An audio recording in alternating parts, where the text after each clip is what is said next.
deixa eu te fazer uma pergunta. Imagina que a última obra que tu leu ganhasse vida. Você conseguiria sobreviver? Hoje a gente vai acompanhar a história de um mano que passou de um simples leitor para aquele cara que tem a responsabilidade de salvar o mundo inteiro. Sentem, se acomodem, porque hoje vamos falar de Omnisciente Read Viewpoint, ou pros íntimos, ORV.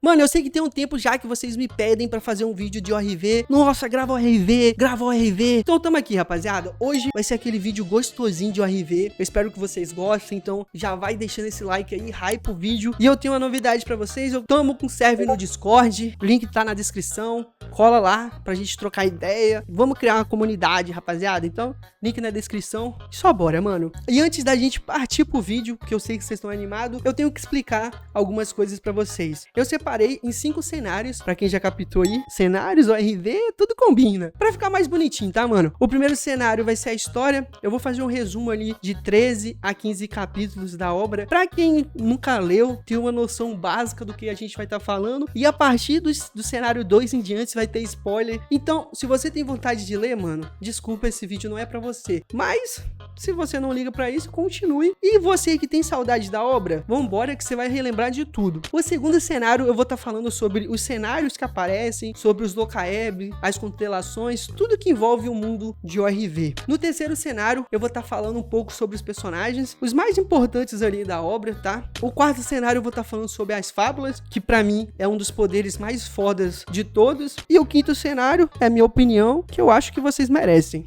E é isso, mano. Eu espero que vocês gostem. De novo, eu fiz esse vídeo com extremo cuidado, com extrema dedicação. Não que eu consiga produzir alguma coisa muito foda, né? Mas eu espero que vocês gostem de novo. Mas é isso. Tô falando demais. Só bora, rapaziada. Primeiro cenário.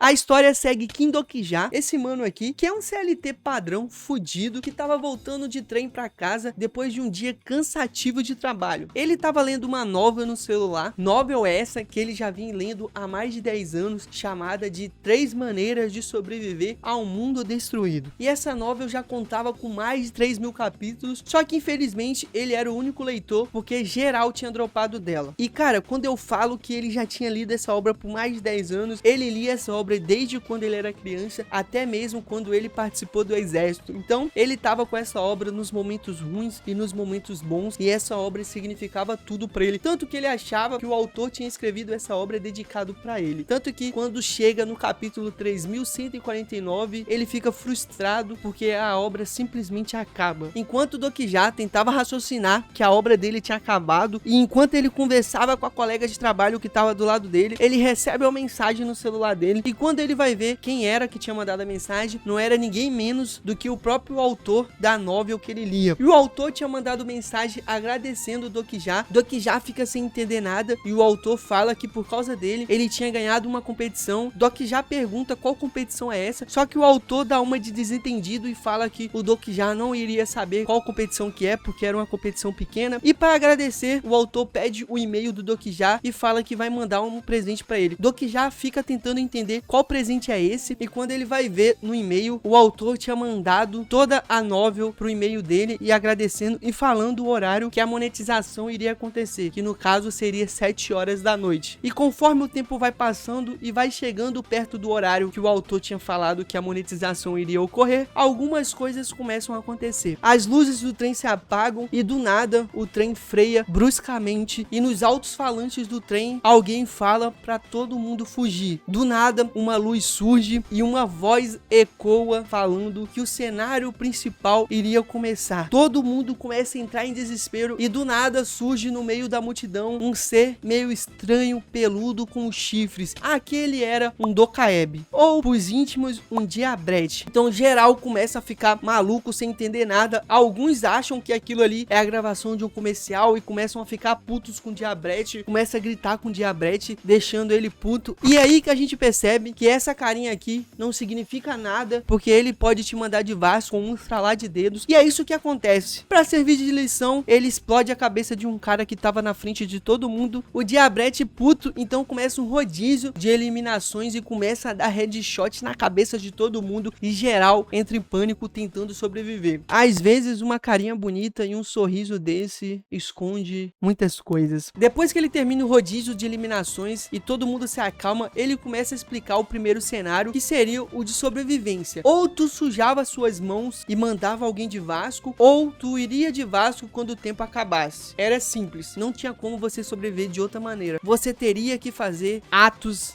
violentos contra outra pessoa. Então o pânico volta a surgir, todo mundo fica maluco porque ninguém quer ir de Vasco, então eles decidem mandar uma velhinha de Vasco porque ela era velha e eles achavam que os mais velhos tinham que ir primeiro. Então o Dokija tem a brilhante ideia de usar gafanhotos, então ele vai lá no meio da confusão e fala para as pessoas que não estava especificando que você tinha que mandar de Vasco uma pessoa, mas sim um ser vivo. Então ele amassa o gafanhoto na frente de todo mundo e joga o restante no meio do pessoal e um quebra-quebra começa. No final, quando o tempo acaba, a gente descobre que só algumas pessoas sobreviveram. O Dokija, a colega dele, o menino dos gafanhotos, o militar bombadão e o ex-chefe cuzão do Dokija. Esses são os únicos que conseguem sobreviver desse vagão. Então, o Diabrete aparece e fica surpreso com a quantidade de pessoas que tinham sobrevivido, porque para ele não iria sobreviver esse tanto de pessoas. Então, ele começa a explicar um pouco mais sobre o mundo e apresenta para eles as constelações, que são seres de outro mundo que estão assistindo aquilo ali, e esses seres podem doar moedas como patrocinar essas pessoas. Então várias constelações aparecem ali para eles, oferecendo algumas coisas. Antes deles poderem descansar, Dokija se lembra que o verdadeiro monstro estava no vagão do lado e eles não tinham tempo a perder, porque se ele chegasse naquele vagão ali, ele iria mandar todo mundo de base. Então eles começam a procurar uma maneira de fugir daquele vagão, até que eles acham uma porta meio que aberta, e ali ele faz um militar bombadão usar uma habilidade que nem ele sabia que ele tinha, porque o Dokija,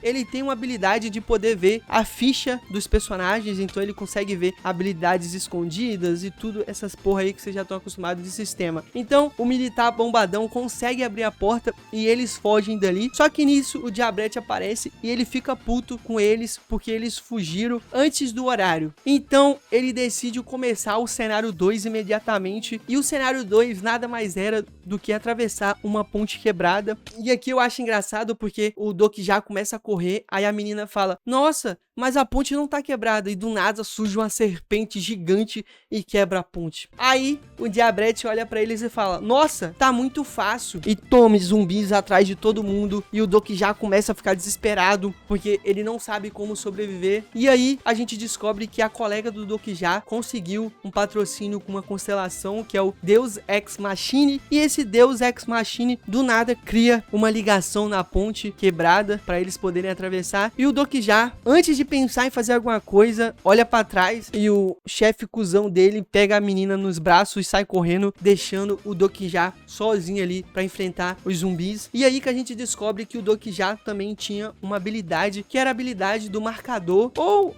vai ter outros nomes aí se você estiver lendo em inglês ou sei lá, mas essa habilidade do marcador nada mais era do que uma habilidade que permitia o Dokija meio que copiar a habilidade de alguma outra pessoa, só que ele tinha limite do que ele poderia copiar. Ele tinha 3 espaços de habilidade, então ele acaba copiando uma habilidade de facas de um cara que tava ali, e ele usa essa habilidade para conseguir sobreviver. Só que do nada o monstro de quem ele fugia aparece, e esse monstro nada mais era do que o Yunjong Ryuki, esse mano aqui, que era o verdadeiro protagonista de Maneiras de Sobrevivência e o verdadeiro protagonista daquele mundo. Então ele já chega metendo pau em todos os zumbis, e quando ele vê o Dokija, ele pergunta quem era o Dokija. Só que antes do Dokija responder, ele agarra o pescoço do Dokija, e ali a gente descobre que esse protagonista é frio, ferrado, e ele não tem vontade de conversar com ninguém, e pra ele só merece sobreviver quem é útil. E é aí também que a gente descobre que o John Ryuki é um regressado. Ele tinha a habilidade de voltar à vida sempre que ele morria, e ele tava num loop de morrer e voltar. E nessa linha da história, ele tá na sua terceira regressão. Então, ele já tinha passado por isso 2 vezes, e aqui ele estranha porque de todas as vezes que ele voltou e regressou, ele nunca tinha visto o Dokija. Então ele acha que o Dokija é alguém suspeito. Ele começa a interrogar o Dokija, perguntando por quem era o Dokija, não sei o que tem. Aí o Dokija se finge ser um oráculo, e aí que o protagonista fala pra ele que tipo, se você é um oráculo, então me diz, se eu te soltar agora, você vai sobreviver ou não? Só que o Dokija já sabia que independente da resposta, o cara iria soltar ele. Então ele manda o cara ir pra merda, e o cara solta ele, e ele é engolido pela serpente. E aí, manos, vocês vão ter que ler. Mas é isso, eu recomendo muito vocês lerem, mano. Mesmo que esse começo dela seja um pouco arrastado, você acha cansativo, supere esse começo, porque você vai ver grandes coisas mais pra frente. E essa obra, ela só melhora a cada capítulo que você vai lendo. Quanto mais você vai vendo o desenvolvimento dos personagens, mais você vai curtindo essa obra, mano. E agora vamos pro segundo cenário.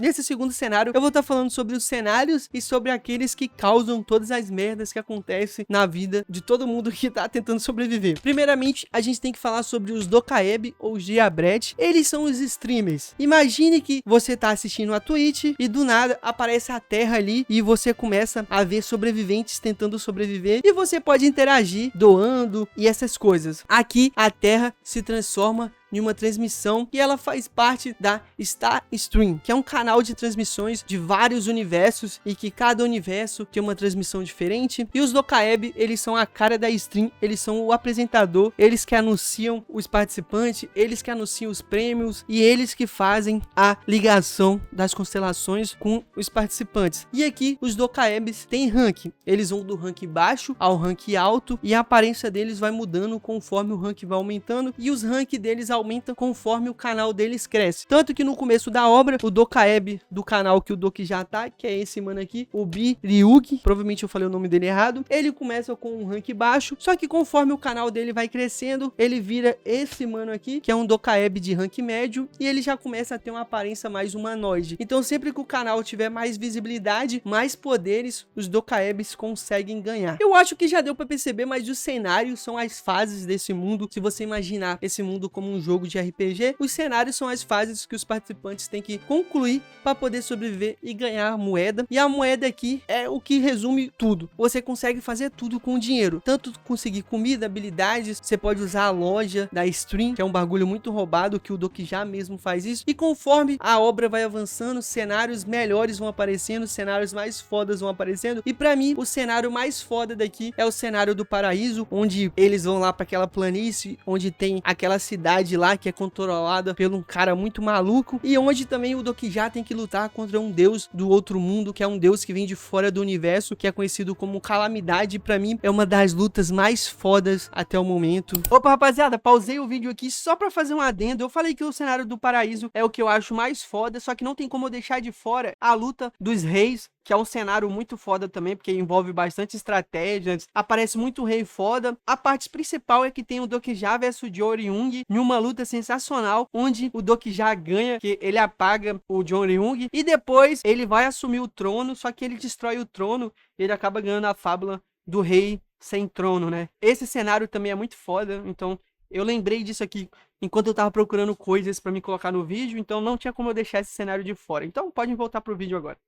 Eu parei por aí, eu deixei juntar capítulos, então eu tenho que voltar. E eu parei depois que o Dokija vai pro inferno, então eu tenho que continuar. Mas pra mim, essa luta que o Dokija tem contra essa calamidade é um dos bagulhos mais foda que tem. E é isso, mano. E as constelações são seres poderosos que assistem a transmissão. E esses seres têm deuses, divindades, demônios, heróis. Tem todo tipo de ser no meio deles. E eles assistem a transmissão simplesmente para a sua diversão. Então, eles podem doar e patrocinar dotar as encarnações com poderes, habilidades e com tudo que eles quiserem. E caso uma encarnação não vai com a cara deles, eles começam a fazer de tudo para finalizar aquela encarnação. E o Dokija tá na lista de muitos aí. E algumas constelações que são importantes, que aparecem desde o começo da obra. É lógico que tem várias constelações que com o decorrer da obra aparecem, mas eu quis citar as que são mais importantes e é que vocês vão ver com mais vezes assim com o decorrer da obra, que é o Prisioneiro da Bandana Dourada,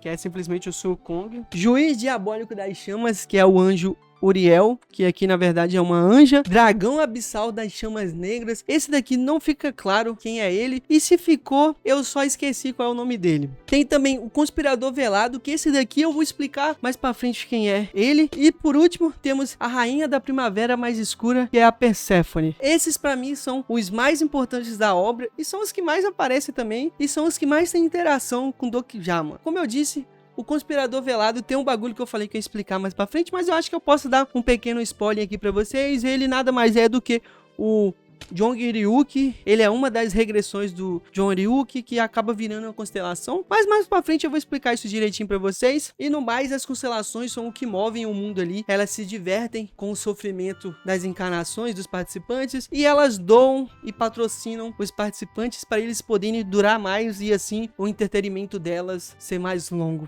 É mais ou menos isso, mano. As constelações, algumas prestam, mas a maioria são só cuzões que gostam de ver os outros sofrendo.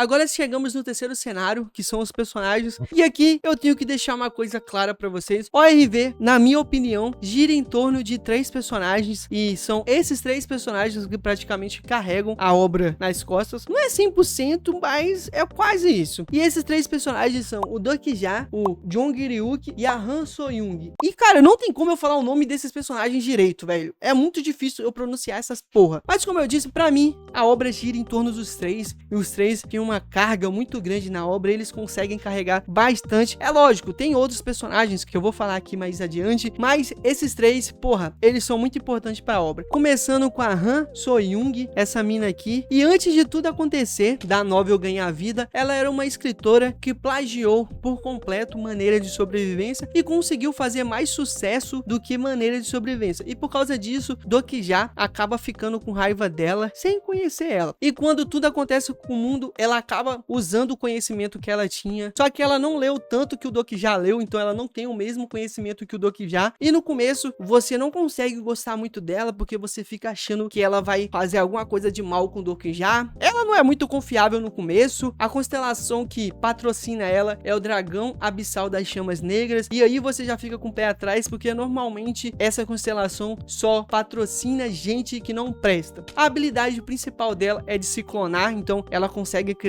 alguns clones dela, e esses clones conseguem agir por conta própria, então ela tem uma habilidade bem foda, bem roubadinha. No começo, ela e o Dokija não se batem bem, é muito legal ver a interação dos dois, porque eles só vivem brigando, só que no decorrer da obra, os dois vai começando a se aceitar, vai começando a se entender, muito legal ver a interação dos dois, mano. E agora falando dele, Jong-Ryuki, ele é o protagonista de Maneira de Sobrevivência, e um cara que já passou de tudo que tinha que passar. Ele já morreu incontáveis vezes tentando salvar o mundo, só que nenhum dessas vezes ele conseguiu salvar. E como eu disse, nessa linha do tempo que a história se passa, ele ainda tá na sua terceira regressão, então ele ainda não sofreu quase nada. Só que nessa regressão ele decide que só ia salvar quem prestasse e quem podia ajudar ele. Por isso que lá, quando ele se encontra com o Dokija, ele fica com o pé atrás, porque ele não sabia quem era o Dokija, porque em nenhuma das últimas regressões dele o Dokija tinha aparecido. Ele é apresentado como um personagem frio, que vai fazer de tudo para conquistar aquilo que ele quer, mas com o decorrer da obra ele vai mudando, e é muito bom ver a interação dele com o Dokija. No começo os dois brigam mais do que tudo, só que conforme a obra vai se decorrendo, ele vai meio que se abrindo e ele vai começando a aceitar o Dokija como parceiro dele, mas não tem como negar que os dois fazem uma dupla muito foda, mesmo os dois brigando demais. E como ele é o protagonista, já era de se esperar que ele fosse cheio de hack, e aqui ele tem muitas habilidades.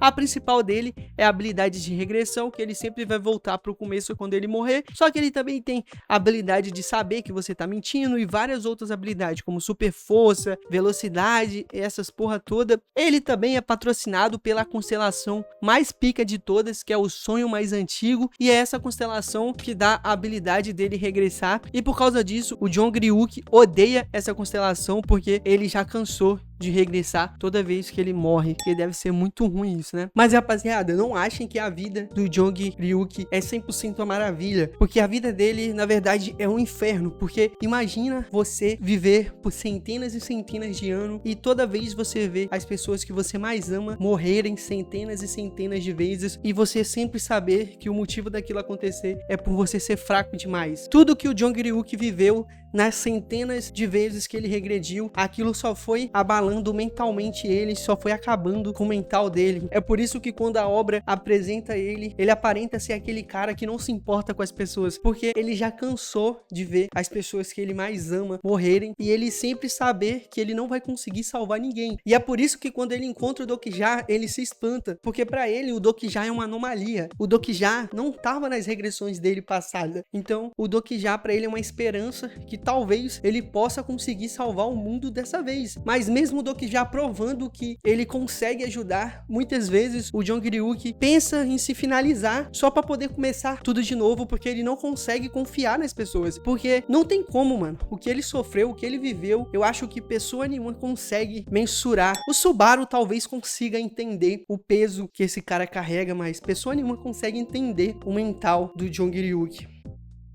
E fora esses que eu citei, tem mais alguns outros personagens que participam da turminha deles ali, tentando sobreviver. Cara, e aqui pra falar desses outros personagens, eu tive que pegar uma colinha que tá aqui, porque os nomes são muito difíceis. Mas a primeira é essa daqui, que é a Jung Hae-yeon. Eu acho que eu falei errado. Ela é uma ex-advogada, então ela tem um senso de justiça enorme, e ela tem um poder do julgamento, que quando ela corta a pessoa, se a pessoa for do bem, a espada dela não vai machucar, mas se a pessoa for do mal, a espada vai ferir, e ela também tem uma habilidade de fogo. A próxima é a colega do Dokija, que é a Yun Sanga, e a constelação dela é o Deus Ex Machina, que é uma puta constelação foda, que mais pra frente vai desenrolar umas coisas muito cabulosas. O próximo é esse mano aqui, que é o Lee Hyosung. Ele tem uma habilidade de fortificação, então ele meio que consegue transformar o corpo dele em aço pra ficar com uma defesa absurda. E por último temos esses dois aqui, que pra mim, desses daí, são os mais fodas, porque eles conseguem ser mais úteis do que todo mundo. O menino é o Lee Gil-young e a menina é a Shin Yo-sung. O menino tem a habilidade de controlar insetos, então ele pode controlar qualquer tipo de inseto, e a menina tem a habilidade de domar bestas, então ela consegue domar qualquer tipo de bestas, e os dois fazem uma dupla incrível, principalmente no cenário do paraíso, que pra mim é onde os dois têm a melhor participação, porque eles conseguem controlar um ser absurdo que existe lá no cenário do paraíso, e é muito foda. Então, vou jogar a colinha pra lá, porque agora chegamos nele, o mais importante da história, Kim Dokija. Mas antes de eu falar um pouco sobre o Kim Dokija, eu tenho que contar pra vocês um pouco sobre a história dele, porque meio que a história dele resume os poderes dele. Quando ele era criança, ele via constantemente o pai dele abusando da mãe dele, e num certo dia, ele meio que se cansa, puxa uma faca e parte pra cima do pai dele, assim mandando o pai dele de Vasco. Só que aquilo foi tão traumático pra ele que a mente dele bloqueou aquela memória, e no fim a mãe dele acaba assumindo a culpa por ter mandado o pai de Vasco, e ela vai presa, e ali Dokija cresce sozinho. Já na cadeia, a mãe dele escreve um livro detalhando tudo o que aconteceu, e isso deixa o Dokija mais puto, porque ele cresce sendo chamado de filho de assassino. E quando ela é solta, ela não faz questão de procurar o Dokija e deixa ele sozinho, e ali pra ele, ela morre sentimentalmente. Só que quando o apocalipse acontece, eles se reencontram nesse mundo, e é um bagulho muito louco, a relação dos dois é muito ruim, e é isso, mano. Esse é o contexto do Dokija, e aqui explica muito quais habilidades ele tem. As habilidades que ele tem são algumas muito foda. A primeira é o ponto de vista do leitor, que ele consegue saber o que vai acontecer, ele consegue ler a mente dos personagens da história, ele consegue ver a ficha dos personagens, então ele consegue saber saber todas as habilidades que o personagem tem. A outra é o marcador, que foi aquela que eu falei lá no começo, que ele consegue copiar uma habilidade de certa pessoa. E por último, a quarta parede, que é uma habilidade mental do Dokija, que protege ele de qualquer coisa, tanto maldição, ilusão, danos mentais, controle de mente. Essa quarta parede é a habilidade mais roubada do Dokija e, se pá, a habilidade mais roubada da obra inteira. Ela consegue ser mais roubada do que as habilidades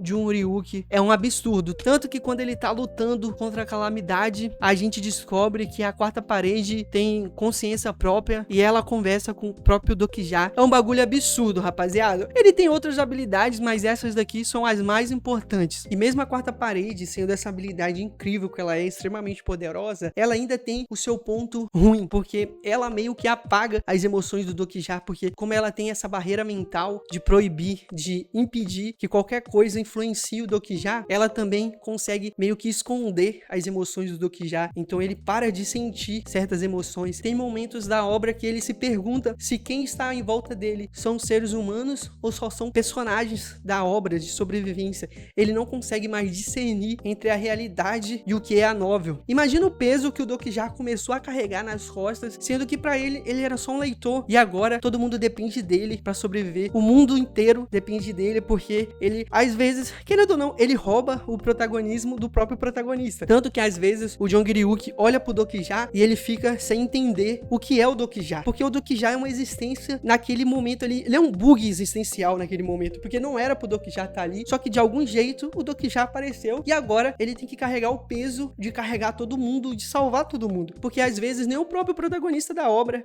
consegue carregar esse fardo. E cara, o Dokija, no final das contas, ele é só Dokija, ele é só um leitor. Quando olhamos pros dois, a gente pode chegar no paralelo de que se o Jongryuki é o herói que não aguenta mais sofrer, o Dokija é o único homem presente naquele momento que consegue entender o peso da dor que o Jongryuki carrega nas costas por tudo que ele já passou.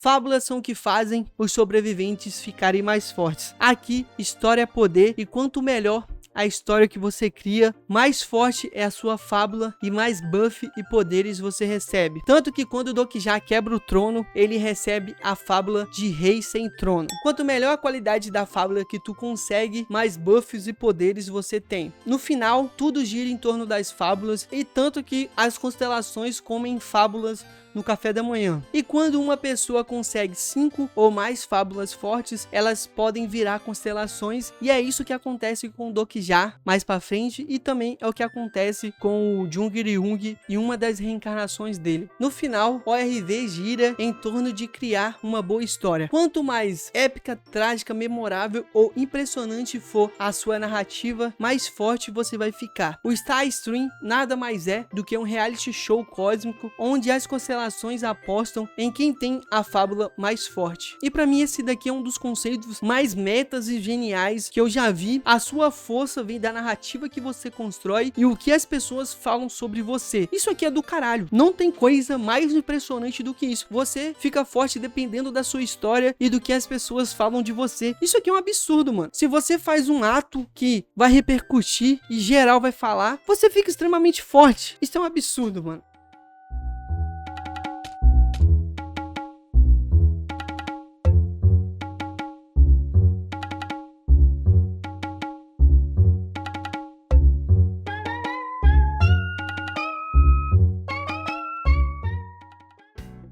E chegamos no quinto e no último cenário. E aqui é onde eu dou minha opinião, é onde eu falo o que eu gosto da obra, pontos fortes, pontos ruins. E eu já tenho que deixar claro que pra mim, o ORV é uma das minhas obras favoritas, é sensacional. Eu gosto de todos os personagens, mas como eu já falei, tem 3 que eu gosto muito. E pra mim, o ORV, você tem que estar no seu momento certo se você querer ler ela. Porque ela não é um shounen de porradaria o tempo todo, ela não é uma obra de sistema clichê, igual o Solo, que é porradaria, que é evolução, bagulho constante o tempo todo. O RV tem os seus momentos frenéticos, mas ela também tem muito momento de superação de traumas, principalmente quando envolvemos o Dokija e o Jung Ryuki. Os dois têm uma construção de personagens muito bonita, até porque os dois são os personagens principais, mas, cara, só leia o RV, você não vai se arrepender. E eu só tenho que te dizer que dê tempo ao tempo, e se você já leu e não curtiu, tente de novo, talvez esse vídeo aqui abra seus olhos. E é isso, mano.